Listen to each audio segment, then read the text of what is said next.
কেন্দ্রীয় আওয়ামী লীগ শত চেষ্টা করেও ব্যর্থ। কোনো কাজ হচ্ছে না, কোনো উদ্যোগে ফল আসছে না।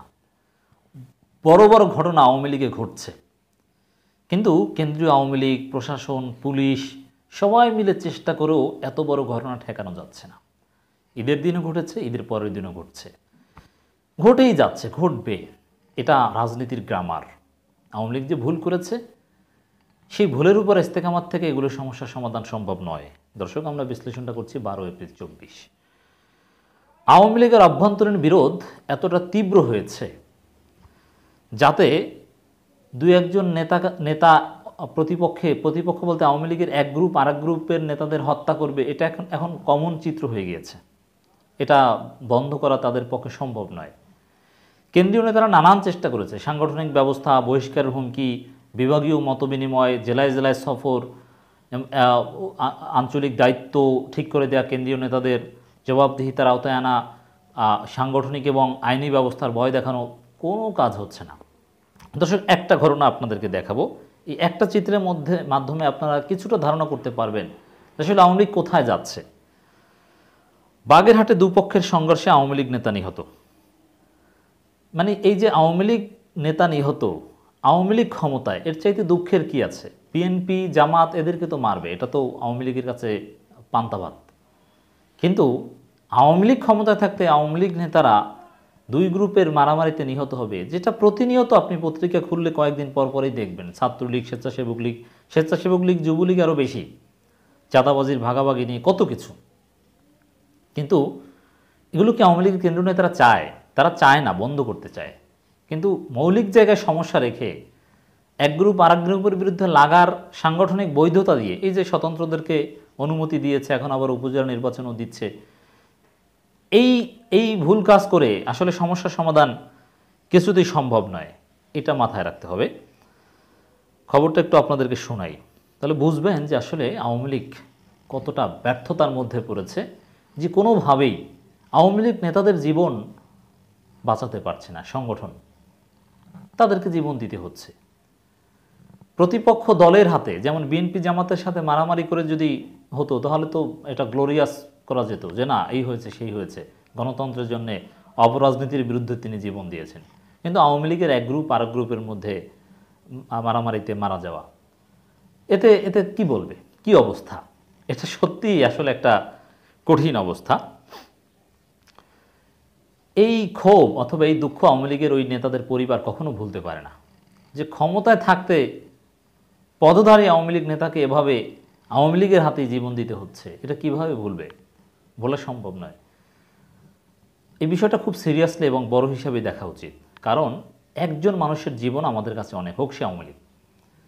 দ্বিতীয় বিশ্বযুদ্ধের যে ঘটনা, তার সূত্রপাত হয়েছিল কিন্তু একজন মানুষের জীবনকে কেন্দ্র করে। লক্ষ লক্ষ মানুষ মারবে, তার বিপরীতে যুদ্ধ হবে, এটা না, একজন মানুষকে কেন্দ্র করেই বিশ্বযুদ্ধের মতো ঘটনা ঘটতে পারে। অতএব একজন আওয়ামী লীগ নেতাকে হত্যা করা হচ্ছে, এটা নিয়েই আওয়ামী লীগের সংশোধন বা টনক নড়ার মতো অবস্থা হতে পারে, কিন্তু হয় না। কারণ ক্ষমতায় থাকতে তারা বেপরোয়া হয়ে উঠেছে, কোনো নীতিনৈতিকতার ধার তারা ধারে না। একটু দেখেন খবরটা। বাগেরহাটের চিতরমারিতে দুপক্ষের সংঘর্ষে মোজাফফর হোসেন খান ৬৬ নামে এক স্থানীয় আওয়ামী লীগ নেতা নিহত হয়েছে। ঈদের দিন দুপুরে 11 এপ্রিল বাংলাদেশে ঈদ ছিল। আমরা বিশ্লেষণটা করছি 12 এপ্রিল। উপজেলার কানচক বাজারে এলাকায় ঘটনা ঘটে। এর আগে আপনারা ঈদের দিন ঈদগাহ দখল নিয়ে আওয়ামী লীগের দুই গ্রুপের সংঘর্ষের কথা আপনারা শুনেছেন। তার আগের দিন ঈদের জামাতের সময় নির্ধারণ নিয়ে আবার কিশোর গ্যাং, কিশোরকে ছুরিকাঘাত, ঈদের জামাতে ছুরি নিয়ে যায়। চিন্তা করেছেন আওয়ামী লীগ দেশটায় কোথায় নিয়ে গেছে? একজন বয়স্ক নেতা, ৬৬ বছর বয়স, এই বয়সেও যদি এভাবে নিহত হতে হয়, দুঃখজনক। মোজাফফর হোসেন খান, তিনি উপজেলা আওয়ামী লীগের একজন সদস্য, মানে গুরুত্বপূর্ণ নেতা, উপজেলা কমিটির সদস্য। হিজলা আওয়ামী লীগের এক নেতার মেয়ের সঙ্গে পরকীয়া রয়েছে এমন অভিযোগ তুলে বৃহস্পতিবার বেলা 11টার দিকে সজীব খান নামে এক যুবককে তুলে নিয়ে যান হিজলা এলাকার কাজী শাহেদ সহ কয়েকজন। এ সময় কাননচক গ্রামের লোকজন ঐক্যবদ্ধ হয়ে কাজী শাহেদ সহ তুলে নিতে আসা লোকজনকে বেধড়ক পেটান। পরে হিজলা ইউনিয়ন পরিষদের চেয়ারম্যান কাজী আবু শাহিন ও আওয়ামী লীগ নেতা লিটন কাজীর নেতৃত্বে 150 থেকে 2 জন লোক কাননচক গ্রামে যান। তখন কলাতলা ইউনিয়ন চেয়ারম্যান মোহাম্মদ বাদশা মিয়া শেখের নেতৃত্বে কাননচক এলাকার লোকজন এক হয়। এ সময় দুপক্ষের মধ্যে ধাওয়া পাল্টা দেওয়া হয় এবং ইট পাটকেল ছেঁড়াছুড়ি হয়। এতে কয়েকজন আহত হয়। গুরুতর আহত আওয়ামী লীগ নেতা মুজাফফর খানকে টুঙ্গিপাড়া হাসপাতালে নিলে কর্তব্যরত চিকিৎসক তাকে মৃত্যু ঘোষণা করে। একেবারে টুঙ্গিপাড়া হাসপাতালে, মাননীয় প্রধানমন্ত্রীর নিজ এলাকার হাসপাতালে এই ধরনের মৃত্যুর ঘটনা ঘটেছে। এটা আরও বেশি দুঃখজনক। প্রধানমন্ত্রীর এলাকায়ও এই বিরোধ সমাধান সম্ভব হয়নি। দেখেন, পরকীয়া হোক, চুরি হোক, ডাকাতি হোক, স্যাঁচড়া চুরি হোক, একটু ভালো মানের চুরি হোক, ছিনতাই হোক, সব কিছুতেই কোনো না কোনোভাবে আওয়ামী লীগ। পরকীয়ার জেরে সংঘাত সংঘর্ষ, তাতেও আওয়ামী লীগ জড়িয়ে গেছে।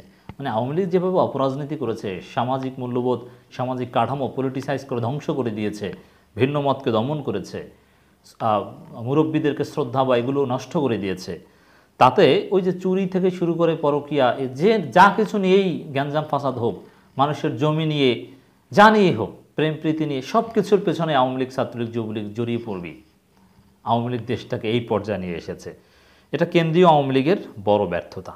আমরা এর নিন্দা জানাই এবং জনগণকে সচেতন করতে চাই যে দেখেন পরিস্থিতিটা কি। এই পরিস্থিতিটা বোঝানোই আমাদের কাজ, এছাড়া তো আর কিছু করার নেই। আমরা চাই একটা সুন্দর সমাজ যেখানে রাজনীতির ঊর্ধ্বে আইনশৃঙ্খলা পরিস্থিতি নিয়ন্ত্রণে থাকবে। যারা কোনো সমস্যা হলে পুলিশ এসে ব্যবস্থা নেবে, মুরব্বীদেরকে সম্মান করবে, সালিশি করবে, সব কিছু অতি পলিটিসাইজ হবে না, সব কিছু এভাবে রাজনৈতিকভাবে দেখা হবে না। আমরা এরকম একটা সুন্দর, ইনক্লুসিভ, সহনশীল, গণতান্ত্রিক, উদার সমাজ চাই।